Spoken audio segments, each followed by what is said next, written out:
कंसचाणूरमर्दनं देवकी परमानन्दं कृष्णं वन्दे जगद्गुरु गुरुर्ब्रह्मा गुरुर्विष्णु गुरुदेवो महेश्वर गुरुसाक्षात् परब्रह्म तस्मै श्रीगुरुवे नमः। ॐ सहनाववतु सहनौ भुनक्तु सह वीर्यं करवावहै तेजस्विनावधीतमस्तु मा विद्विषावहै। ॐ शान्ति शान्ति शान्तिः। ॐ पूर्णमदः पूर्णमिदं पूर्णात् पूर्णमुदच्यते पूर्णस्य पूर्णमादाय पूर्णमेवावशिष्यते। ॐ असतो मा सद्गमय तमसो मा ज्योतिर्गमय मृत्योर्मामृतं गमय। ॐ शान्ति शान्ति शान्ति। Okay, we'll go to chapter number 15 and recite chapter number 15. Are you guys okay? Open? You ready?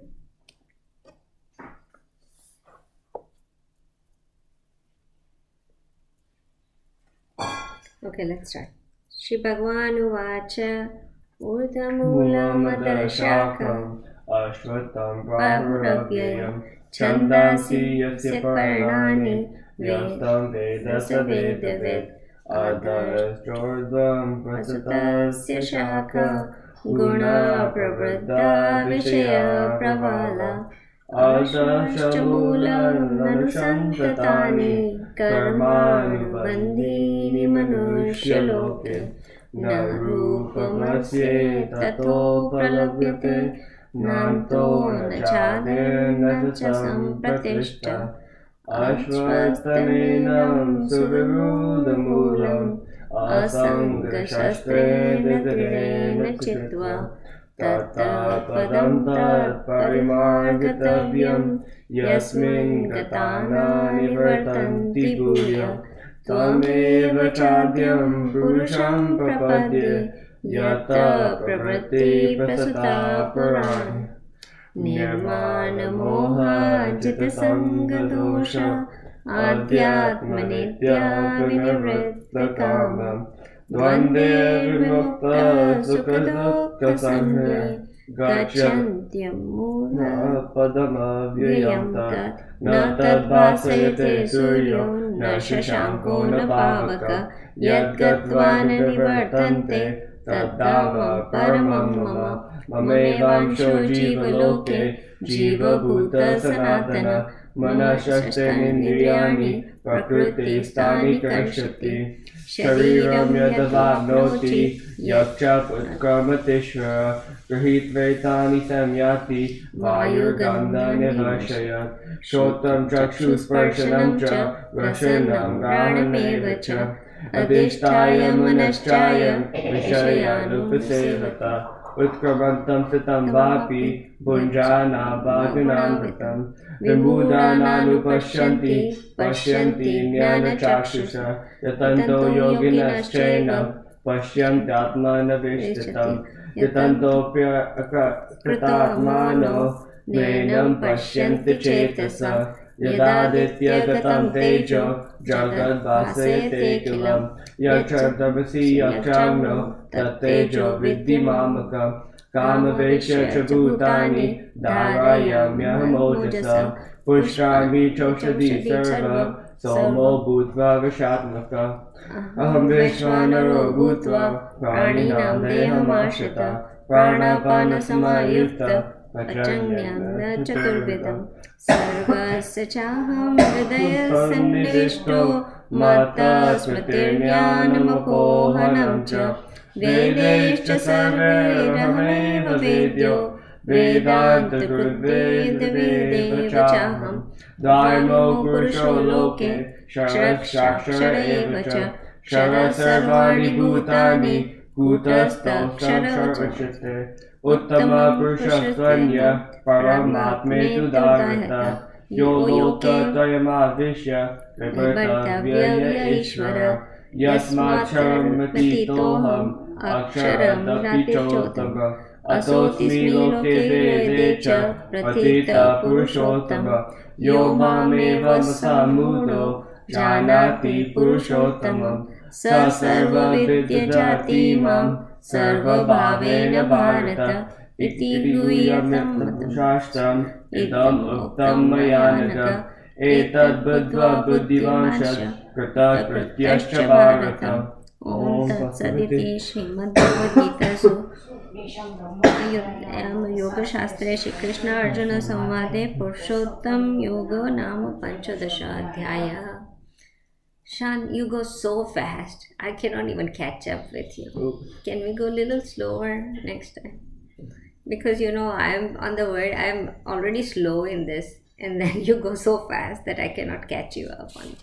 Okay. But good on reading the slow. So, well, next time let's go a little slower. Okay, let's come to chapter number 7.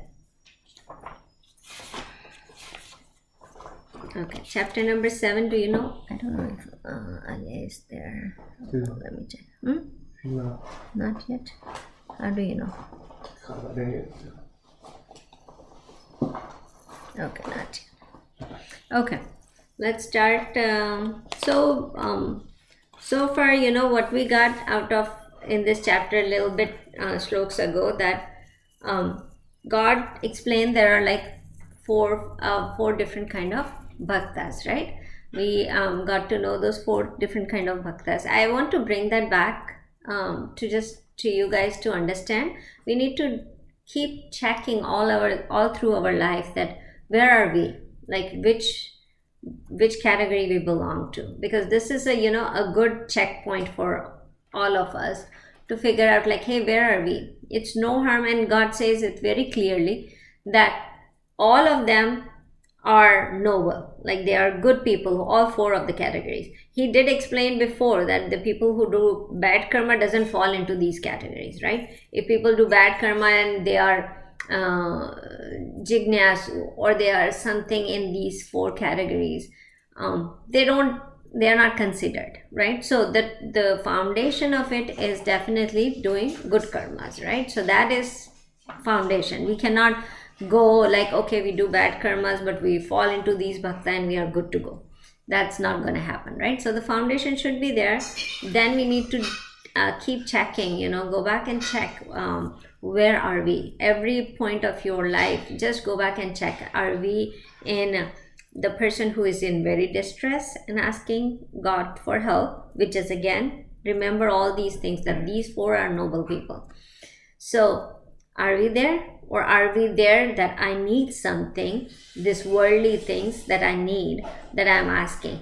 Even asking for spirituality also fall into these categories, right? I'm in need of spirituality. God gave me some knowledge, or give me this, or give me bhakti. That also fall into the needs of human. Then you go into the 3rd category, like who wants to inquire about what it is. So we fall into that category too. Or definitely when you are in the topmost level of jnani, you will know that you are there, right?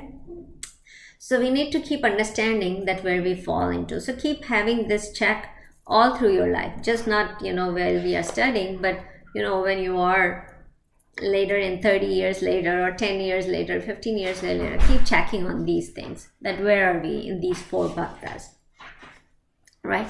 So he gave 4 bhaktas name, who are their categories, and then he talks about, like, they all are noble, but who he loved the most is, like, who he respects the most is the Sean, you are the only one who is not muted, so you have to say knowledge, jnani.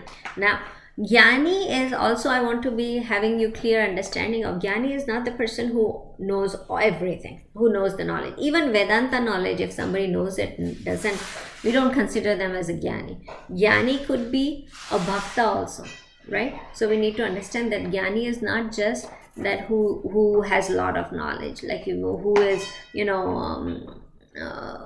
who is bhakta but not having all spiritual knowledge is not also jnani. The person who has a wisdom, who utilize that knowledge in their practical life is jnani. Even bhakta who is devoted to God, like a Saguna Bhagwan who is devoted to that God, is also jnani, right? That's what we discussed last class. Like, don't just think that, oh, I have this knowledge and I am jnani, and be proud of it, and oh, I know all these shastras and I know Gita, I'm so like better than all the other people. That's not it is. So we need to watch out. Sometimes, bhakti and jnana also bring pride in you, and it is very it comes right. It is there. You have to watch out for that. When you are a little bit knowledgeable, you start having this pride that oh, the other people don't know. How many times did you say to your parents that you don't know anything, right? You would have. How many times you say, oh, teacher doesn't know anything, right? I know much than that. Or friends doesn't know anything, I know better than them. So sometimes this spirituality pride also comes in people, like, oh, I know better, I'm more learned than other people, and that pride comes which will ruin everything. So we have to watch out for that pride not touching you. So when you are jnani, until you are not practicing then in your regular life, it doesn't make a sense. You are not wisdom. So we are talking about vijnani and jnana, both two words, two terms. So a lot of people can be jnani, but very, very few can be vijnani. And vijnani is the wisdom that you get out of it, right? So we have to be very clear on that. Now I think we did 23rd shlok, so let's go a little bit in 23rd shloks. I think we did quickly, but let's quickly go in that, and then we will start with 24th. So 23rd shlok, we were talking about that the fruits that were gained by these people, and we were talking about, okay, let me actually go one more shlok before this one. We were talking about demigods or the lower religion things, and then we are talking about the higher religion thing, right? So last shlok he explained that sometimes the people who are not vijnani, or who are not at that level, what they do is they fall into the little small g god terms, the demigod terms, or the other religion practices like black magic and stuff like that. So there are many things out there that people fall into, like all these the superstitious level of spirituality that comes, like, oh, you do this and this gonna happen, or you do this is gonna happen. So people do fall into that a lot. More people going into spirituality or religious thing, नाल पानी का बंद करना बेटा. Can you tell? So so what happens is so that so we fall into that part, right? So we need to watch out. We need to watch out for that, right? So that's what he was saying. So now he's saying the fruit that are gained by those people, the small understanding people, like they worship the gods at 10. So those people who are in the small worshipping the small god, I was asking to turn off the. I know. Okay. So you didn't tell. She always Okay. Take it. So then what happened is, so God in 23rd shlok is explaining that people will get what they ask for, right? And we discussed about that in the last class, that people get everything what they want, right? Now you are going to the lower God, then whatever you are asking, you will get it, right? So watch out what you desire. That's the important thing. But what he's saying, that if you go for me, you will also come to me, right? So he's saying that it's achievable. It's not that it's not achievable. So if you go to the lower things and you ask for the lower things, you ask for my success monetary wise, or my growth in worldly aspect, you will get that. I have seen people saying things and it happens right away, right? Some people it happens right away, sometimes it happens for longer, after a long time. But what happened is, you would not need it. Like, you will realize that later that you don't need those things that you were asking for so badly to God. Now, so God is saying you will get whatever you ask. Now, if you are foolish, you will fall into the lower stuff. If you are wiser, you will ask for the bigger stuff. Bigger stuff is like, hey, I want to merge in you, or I want this bigger spirituality, rather than asking for little things, right? So everything you ask, you will get it. So that's what he was explaining here. Now, I was telling also that people think they are very intelligent, they have a lot of knowledge and intelligence, and they can do everything. But God is saying that, Krishna says that alpamega, that dharana vritti buddhi, that means like, that not retaining what you are understanding or what you are learning will not give you that the practice of it. If you don't do practice of what you learn, it is of no use, right? So that's what God is saying here. Then let's go to slok number 24. Okay, so now we get to know who gets it, who doesn't get it, and what to do, where to go and where not to go, right? So he talks about do's and don'ts in this. Okay, let's go to slok number 24.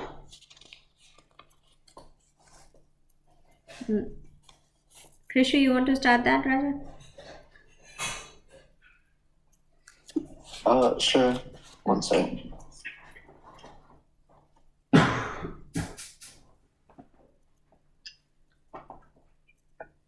Okay. Avyaktam vyaktimapanam. Avyaktam vyaktimapanam. Manyante mama buddhayah. Manyante mama vruddhayah. Param bhavam ajananto. Param bhavam ajananto. Mama vyayamanuttatam. Mama vyayamanutamam. All together. Avyaktam vyaktimapannam. Manvante mama buddhaye. Param bhavam anajananto.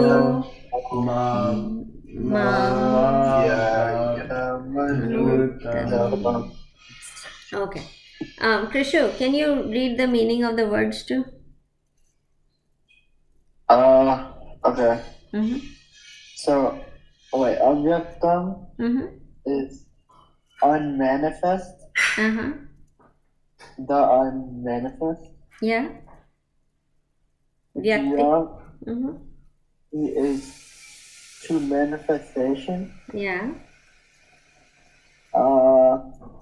It's not split in like English words, by the way. Oh, it is not? Okay. It's like Hindi words and Sanskrit words and the meaning. It shows the Sanskrit and then the English definition. So I don't know like each individual word. Okay, fine. Sean, can you do it? Avyaktam, not manifested. Vyaktim, personality. Personality, Alpanam, achieved. Manyante, think. Man, me. Abuddhaya, less intelligent person. Param, supreme. Bhavam, existence. Ajananta, without knowing. Mama, my. Avyayam, imperishable. Anutamam, the finest. The finest, okay.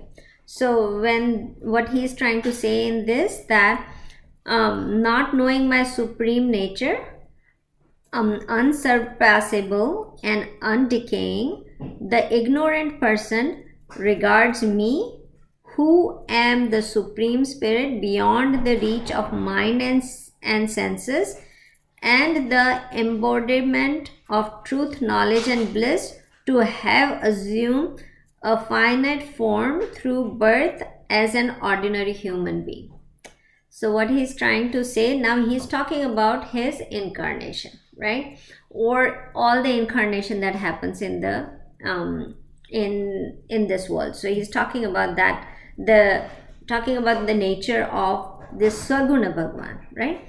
So we talk about that, that the why people don't get to the point where some people get, like some bhaktas get to the point where not everybody, like where few in millions will get to that point, is because there are a couple things that one thing, it's very well understood that it is blindness because of desires, right? So we are blinded by the desire. That's one thing. And then he talks about not having faith in incarnation also, right? So it's very hard to, when we haven't seen God, as I was telling in the last class, it's very hard to have that faith in something that you haven't seen, or nobody has experienced it, or you don't know anybody who has experienced it, right? Definitely there are books and there are literatures and there are so many things that came. I'm sure that somebody has experienced it, and that's why all these things comes out. But as personally, we don't know somebody who has experienced it. We didn't come across somebody. We can only have a faith, right, for that.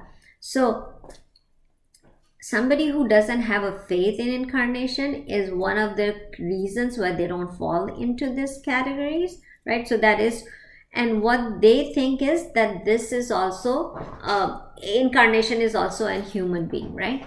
So think about the time, like when for us, we have mentioned this many times in this class, that for normal human being, the birth after birth that comes is because of our karmas, right? That's what Hindu literature says to us, that we keep going birth after birth because of what karmas we are doing in this birth, that leads to the next birth, that leads to the next birth, because some karma left over that we have to repay, or we paid for it and we had to get the results back, or something that connects you to birth after birth. You come back and you keep going, right? For incarnation, they don't born for these normal cycle of karma. They don't. They born with a purpose, right? There is something that they have to do in this world. That's how they are born in this world. So like if we look at Krishna, when Krishna was born, he born like a regular human being. So what Krishna Bhagavan is telling here, that people who are who doesn't know these supreme self, what they take them as a normal human being, right? So in Krishna's life, you will see that all the Mahabharata, except they put some stories to make him feel like miracle stories that can connect normal human being to think like he is God. But if you took out those miracle stories, his story is a normal human being story, right? And none of the Mahabharata people have taken him as a god or incarnation of God, right? Arjun himself, till the end of the Mahabharata started, Arjun took him as a normal human being, right? Until he said Gita and he explained the real self, then he got to know that no, this is something special. Lot of religion don't agree with incarnations, right? You will see that Hindu religion has a lot of incarnation, but none of the other religion, most of them doesn't have incarnations theory in those religion, right? But one thing is common in all the religion is that there are special people, there are special saints that are born in every religion, right? That have were different than normal human being. right? So even if we take Buddhism, Buddha, they don't believe in God, but they do believe in Buddha, that there is special people. Like in Jainism also, Mahavir and all those Tirthankars are special people in that religion. Even in Sikh, there are 10 gurus that were special people. Like in Christianity, Christ is that special people. Like, they do say that it's a son of the Father, right? So there is a special person who is there in that religion, right? So in Islam, there are all the prophets, right? So there is always a special person who everybody has in that religion. For us, we talk that special people as incarnations. And if you look at Krishna's life, and if you take all those stories out, the miracle stories out of it, and see the real reason why those stories were made, you will see that he would be considered as a special person in our thing. But when we connect his whole life, we take it as incarnation of God, right? So again, that's those people are not ordinary people, right? We have to understand that part, and every religion does have those stories in there. These people are born for a purpose, right? There is a purpose. They did not take birth because of that karmic reasons. They took birth of doing something. There is a purpose to it, right? Krishna's purpose was so many things that he did, right? He had to take like the all these the kings that were ruling, that were not, there was dishonesty, they were doing wrong things, the unrighteous things that they were doing, and it was coming up with so many, the regular society was getting disturbed by their ruling. They were such kind of rulers, right? So Krishna came to just not take those kind of mentality out. They have to make sure that we say that, righteousness, to bring the righteousness in the society. That's why he was born, right? So he was born for that purpose. Ram was born for that purpose. So if we look at all the incarnation that we have, there was a purpose behind it. Like a lot of people take Shankaracharya's incarnation of Shiva. Shankaracharya brought this whole Advaita unit out of our religion, when there were so many things were going as like, okay, those karma kandas were like, doing these rituals, becoming the very much important in our religious, and it was going towards a bad part of side. Like, people were taking so many pride in doing these rituals and spoiling the religion. At that time, Shankaracharya came up and talk about how that it's not about rituals, it about, the gyan and the knowledge that you have about this being oneself, and having the consciousness as the one that we are, knowing ourselves better. So Shankaracharya came up with that. So if you look at all the incarnation that came, there is a purpose behind them. There is something going wrong in the society, there is something downfall going on, and that's why these incarnation came. So God is trying to say here that there, all these people who go to this lower religion, they don't understand these people well, right? They took them as a normal ordinary people, and they don't know what power they bring. So for Krishna, nobody knew what power he is bringing to this earth, right? When he was born, all these things that he was doing, nobody took that he changed the world, right? Now we need to look into everybody. There are so many great people that we can talk about, but we need to understand that you have to have faith in these incarnations, right? There are some special things. Even if we think about faith in the saints of all the religion, we have to have the faith to go through. So God is saying that the people who have faith in it, they will, first of all, he's saying that these people took him as an ordinary person, or all these incarnation as an ordinary person, and now he's going to talk about that why they should have faith in these, because that help you recognize the religion, and that helps you to in your spiritual growth, right? So if we study Gita, it's going to give us the source of how to live life, right? So it is a manual for living life as a human. So those are the things we need to think about it, right? So that's what God is in this shlok just explaining, that people who go to the lower religion doesn't understand that there are special people that they can go for help and change their mind, right? So that's what he's saying, that they keep staying in the lower religion. They cannot go to the higher level of it, right? Okay, so let's go to shlok number 25. Sean, you want to do that?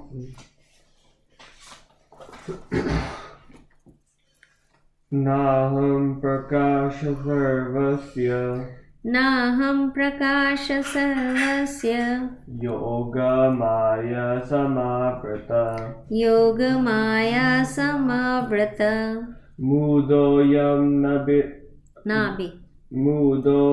nabijanati Mudoyam nabhijanati loko mamajamavyayam Loko mamajamavyayam Naham prakasha sarvasya Yogamaya samavrata Mudoyam nabhijanati Loko mamajamavyayam. Okay, can you say the words too? Na nor aham I prakasha manifest sarvasya to everyone. Yoga maya by internal potency. Samavrata covered. Muda foolish. Ayam these. Na not. Abhijanati can understand. Loka persons. Mam me. Ajam unborn. Avyam inexhaustible. Okay. So now if you put it together, what he's saying is, I am not manifested to all, being veiled by my mysterious power, Yogamaya. These ignorant world does not know me, unborn and unmutable. So what he's saying, that now a lot of people don't know that, right? He's saying about that not many people recognize incarnations when they come as a Saguna Bhagwan or Saguna Lord. They don't understand that. So why that happens? Why cannot they recognize these people? It is because what happens is the veil of Yogamaya. Now what is Yogamaya, right? Naham Prakasha. I don't reveal myself to these people, right? So he's saying it's also done by him, right? So whether he's revealed to you or not, it is definitely your also karma, your work that you do, your actions that you take, but also grace of God. So he's saying that these people are his Yogamaya restrict them to reveal him as an incarnation or as a Saguna Bhagwan, right?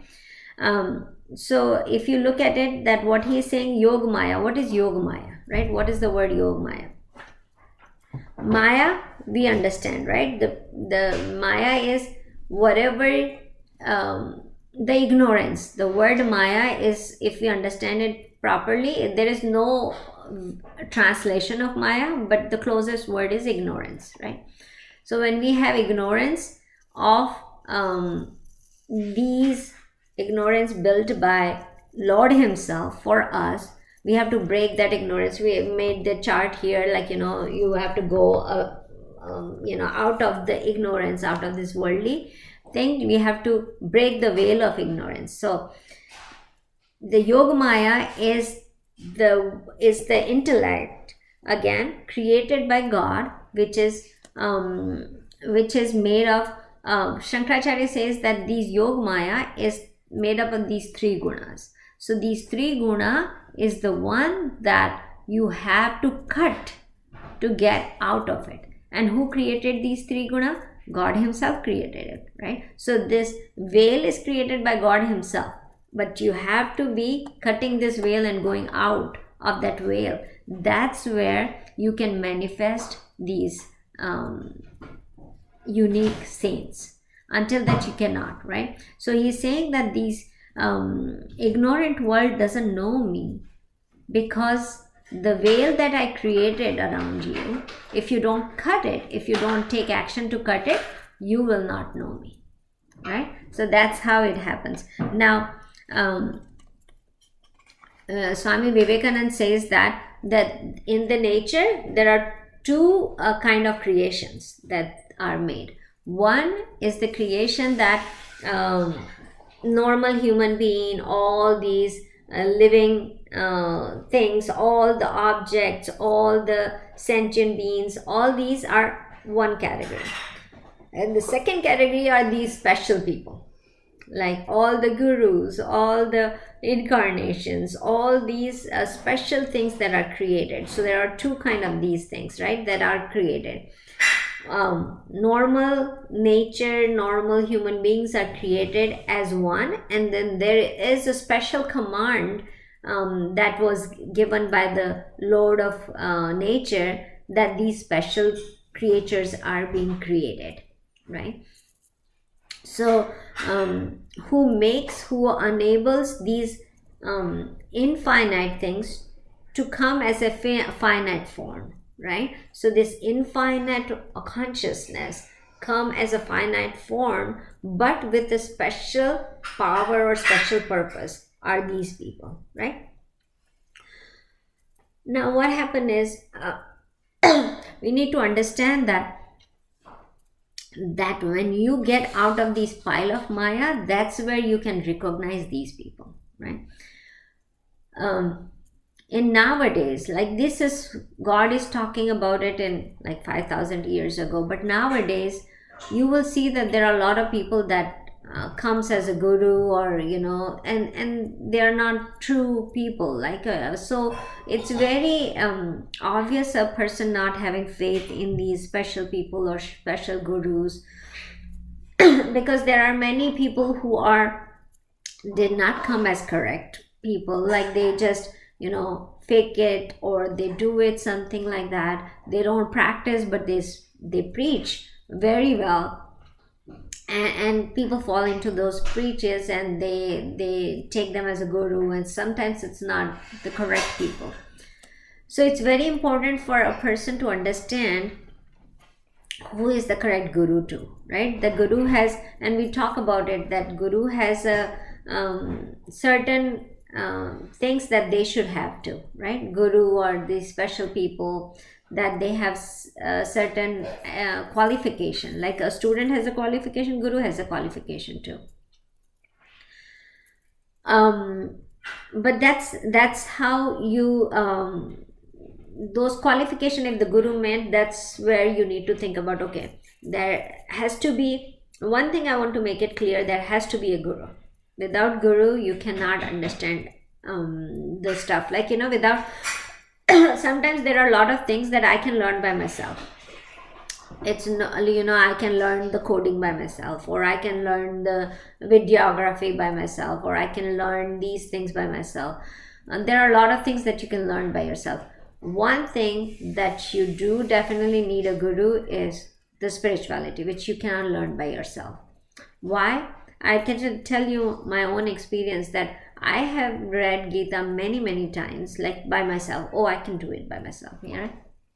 But I feel like it never came to in practice until I started having guru and trying to learn from him. I cannot practice it in my life. So you can get the knowledge of Gita from anywhere. I used to first time I started studying Gita was in 2007 or 2000. Like before that I had studied little, but constantly I started studying in 2007.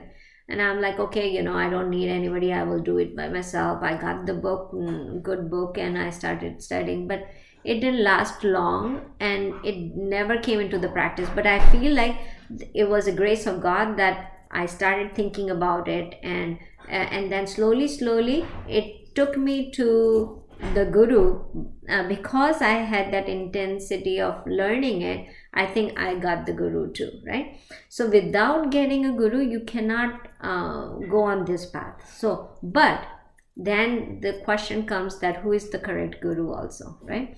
So then that's where you have to understand that what are these things. We cannot do a blind faith, and God is not saying in this anywhere that, oh, blind faith on any incarnation. He's also saying that use your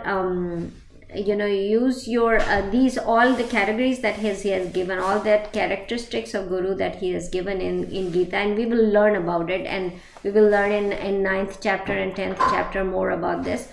But that's where you have to understand that from whom you should learn also, right?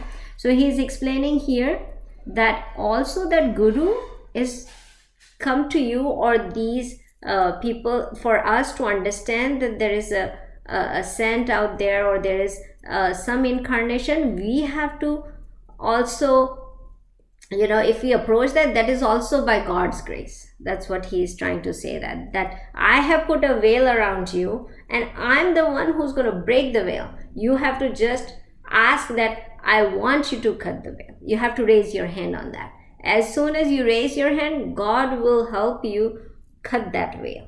But you have to raise your hand, right? So you just have to raise your hand. That's what God is saying. He created it and he has power to break it. But what you have to do is raise your hand, right?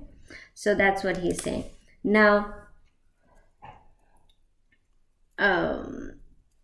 anything I missed in this slok? Let me see.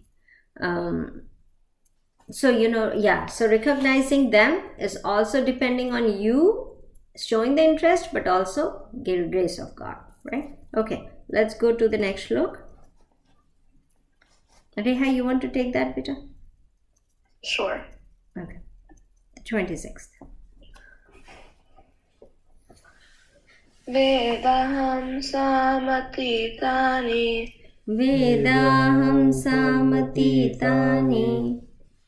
Vartamanani charjuna Bhavishyani cha bhutani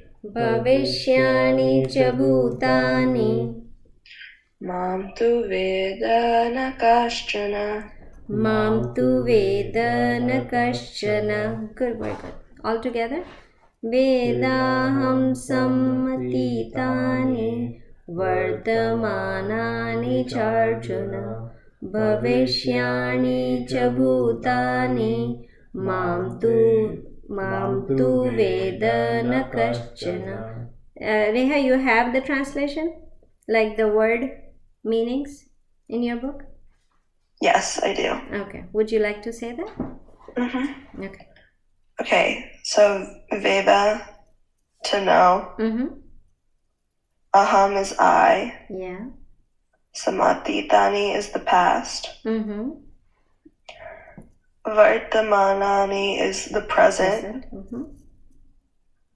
And then Cha is and. Mm-hmm. Arjuna is obviously Arjun. Yeah. Bhavishyani is the future. Mm-hmm. Cha is also. Mm-hmm. Bhutani is all living things. Yeah. Mam is me. Mm-hmm. Tu is but. Yeah. Veda again is knows. And na kaschana is no one. Nowhere. Okay. So it's very simple. He is talking about past, present, and future, right? So he said, Arjun, I know all being past, present, future, but they don't know me. Why? Because of devoid of faith and devotion. So he says that I know everything, the past, future, and present of every living being on this planet, but they don't know me. Because what are the two things that are missing? One is devotion and the faith, right? Now remember, all these things we are talking about Saguna Bhagwan.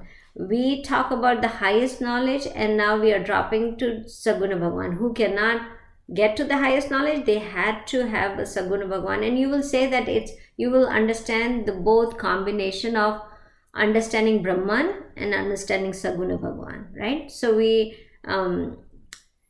are correlating those two, and Bhagwan is correlating this. He gave you the highest knowledge in earlier chapter. Now he is bringing it down to the bhakti level, how you can approach, how you can go to that level, right? So he is coming slowly to that. So now what he's saying, that I know the future, the past, the present of everybody, right? But you guys don't even know me, right? That's what he's saying, that I know everything, you don't know me. And this is why you don't know me, is because of missing two things, the faith and devotion in me. It's faith and devotion in the Saguna Bhagwan.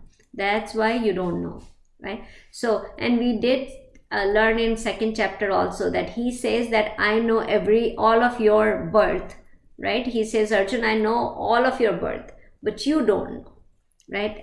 If you remember early on, we studied that, right? So he is saying that they're for Saguna Bhagwan, that they know everything, right? Because it's one consciousness, right? We are getting separated by the body, mind, and intellect, but it's one existence in everybody, right? So he's just explaining that part, that I'm that one existence in everybody. I know everything that's going on, but as a limited, finite personality that we get in this body and mind, we don't know that, right? Okay, let's go to the next shlok, because it's very simple. That's why there's not much detail in it. He already said that. So let's go to the next shlok, shlok number 27. Okay, who's going to read that one? Krishu, you want to take that, beta? Sure. 27, right? Yes. Ichcha dvesha samutena Ichcha dvesha samutena dvandva mohena bharata dvanda mohena bharata sarvabhutani sammoham sarvabhutani sammoham sarge yanti parantapa. sarge yanti parantapa. Together. Ichcha dvesha samutena dvanda mohena bharata sarvabhutani sammoham sarge yanti parantapa. Nanu, you want to do the words? Oh, okay. Icha, desire, dvesha, hate, samutena, arisen from, arisen from, Origin from. arisen, same. Yeah. Dvanda, of duality, Yeah. mohena, by the illusion, bharata, just Son of son of Bharata. Bharata.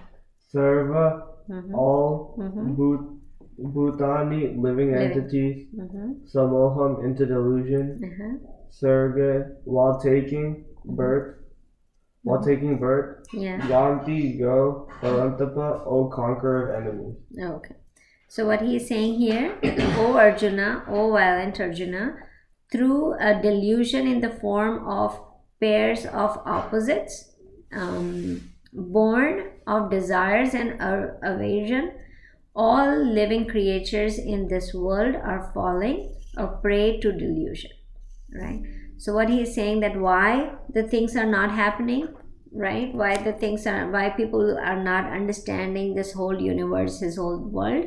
There are the things that delusion is there, right? The delusion is the cover of it. Then because they don't because delusion in what? Delusion in the forms of those two opposites. Two opposites, what does it mean? I'm sure you guys know this very well. I have to close the class if you don't know the opposites, that what he's saying about the pair of opposites. Yeah, happy and sadness. What else? Likes and dislikes. Yeah, right. Okay. So you guys know that. So what he's saying, basically the form of delusion is likes and dislikes, all this happiness and sorrow and all this duality that we talk about. Is so practical, like the things will go to you and you will still so what happens, let me explain. We talk about this. I'm sure if I will try to explain you one more time, you will say that it's so boring, I don't want, you keep on saying the same thing again. But I will bring you one thing in prospect to you, that all these things which we do, sometimes the question comes like, there are a lot of people in, even like one of my friend is asking me, like, I know what Gita is, right? I understand everything, but how to do it, like how to use that. And there is no way you can use it in your everyday life. Like, I know what it is, what it says, I don't want to know again. And I'm sure you guys are heard the same thing again and again, where I talk to you guys that desire is the thing that's hurting us, and this and that, and you get bored about listening the same thing again and again. And he says, I know, I don't want to hear anything about it because I already know about it, but it doesn't make a difference to me.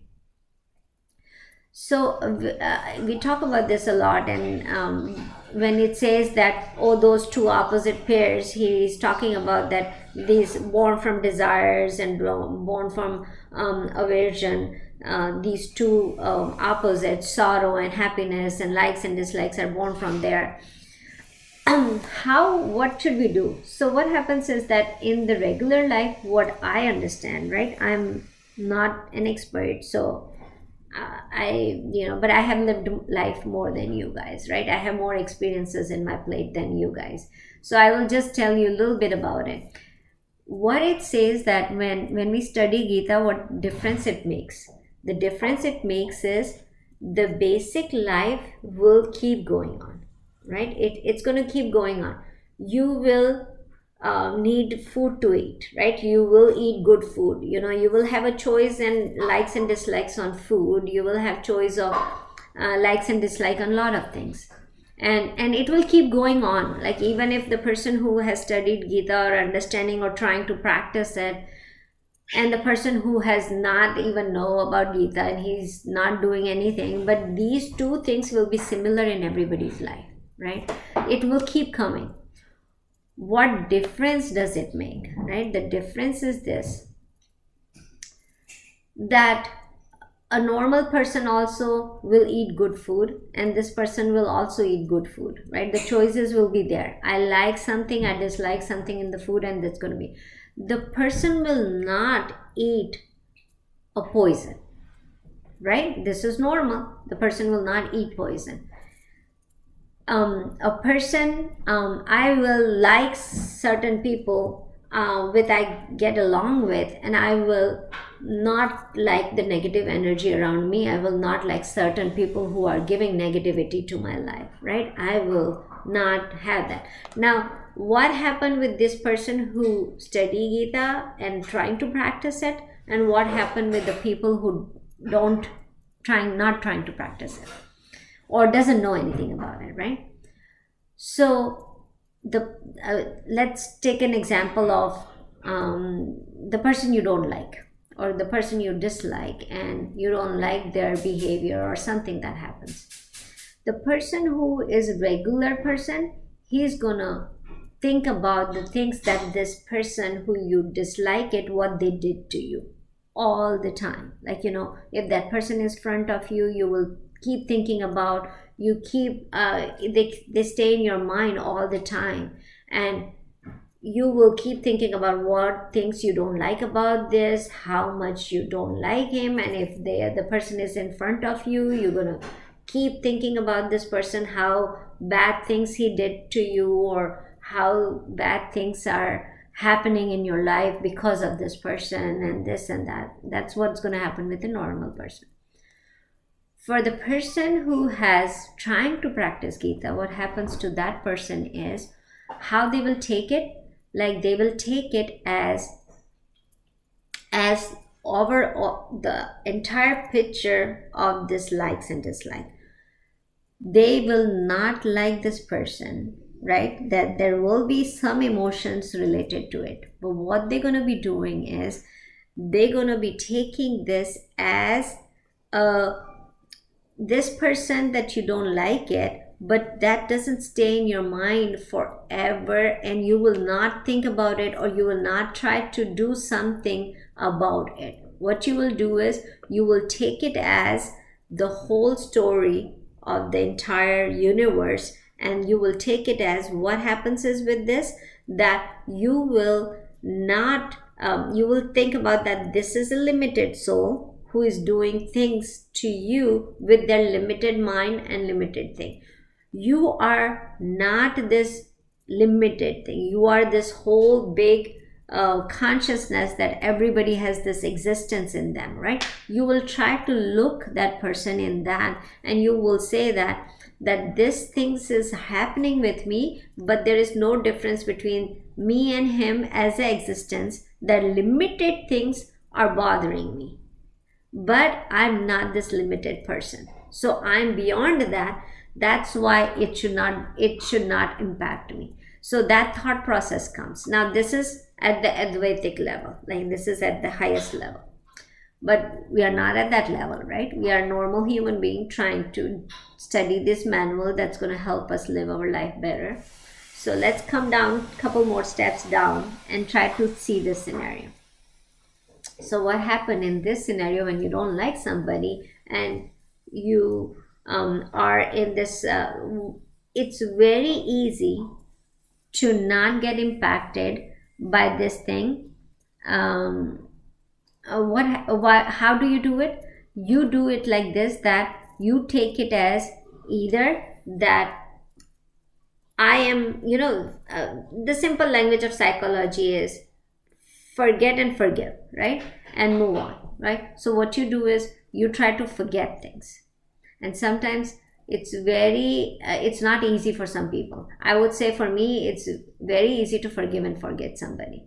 I think since I was born, God gave me this good, I feel like it's good and bad both, but that there is a good characteristic that God installed in me, that I am very easy to forgive somebody and forget something, right? So I think that's a blessing for me. But some people cannot forget and forgive, right? So the best way to do this is when one of these concepts keep in your mind, where you say that, when we say that everything is God, or everything is in existence, or there is nothing other than God. So all those concepts, if you keep that in mind, you will start getting not bothered by one tiny creature of mind who is doing something bad to you. It's very, when you have this bigger picture, these smaller things will not bother you much. Like a normal human being, it's going to bother more, right? I don't know if I can explain at your level, because I feel like I can say a lot of things with my experience, but you have those experience, so I don't know if I can relate my message to you on this one. But what I'm saying, that the person who study Gita, it becomes a bigger universe than an individual person, an individual feeling. It becomes bigger than that, and then these little things stop bothering you, because you are not part of these limited things. You become part of a bigger universe, and when the bigger universe comes in the picture, then these little things are too little for you. Then it doesn't become, it becomes so little to you that it stops bothering you, and that's where the difference comes. I don't know if I explained it well to you guys. Did you understand that a little bit? Krish, did you get that part a little bit? Kind of. Reha, did you get my point a little bit? Kind of. Kind of. Krish, what about you? Kind of. Kind of. The one thing you understand, right? You how big you become when you study Gita and you understand your real self, right? You don't become this little Krish or little Reha or little Shan or little, Sonal, you become a bigger part of this universe, right? Do you get that point? Because you are this consciousness, right? You are not this body, mind, and intellect. You are this consciousness. This is entire universe, right? And when you become that bigger, then these little things, like, oh, somebody did a bad thing to me, or somebody, it was so bad to me, or somebody, like, those things become so little that it stops bothering you, because you are part of this bigger universe, right? So if you don't get it, that's okay, but keep this thing in the mind, like I said it, because have faith in me and have faith in the study of Gita, that these things will help you when you start thinking at that high level, and you feel like you are this consciousness and you are this bigger thing, unlimited thing. When you start thinking that way, all these worldly little things will stop bothering you more, because you will see that ultimately, right, nothing matters. These little things, like, think about it. When you went in the 4th grade, you had a fight with somebody, and now you look back, do you feel like it mattered did it change any of your life mindset or lifestyle? It didn't, right? It didn't bother you at all now, if you see it. Now, again, it's in hindsight, but that's how it is. That how little the things that happen in right now, that's going to be so little in right tomorrow. It's going to become so little tomorrow, right? So if you think that way, then some dislikes thing will stop bothering you, right? But again, I know that it's going to be hard for you to grasp that point, but slowly you will get it. I just want you guys to understand that there's a lot bigger things out there. Little things, that your little dislikes, you will start ignoring it. And you can see that when you study more and more Gita, you will understand those things, right? Okay, I know Sean started packing his bag, means time is over and I'm going beyond time, but I wanted I think I was looking forward to finish this chapter. I think we have 3 more shloks, so we can finish it next. No, only 2 more shloks. So, okay, we'll finish it next week then. We'll not go. These are small shloks, so we can finish it, and we might start next chapter next week. Okay, let's close.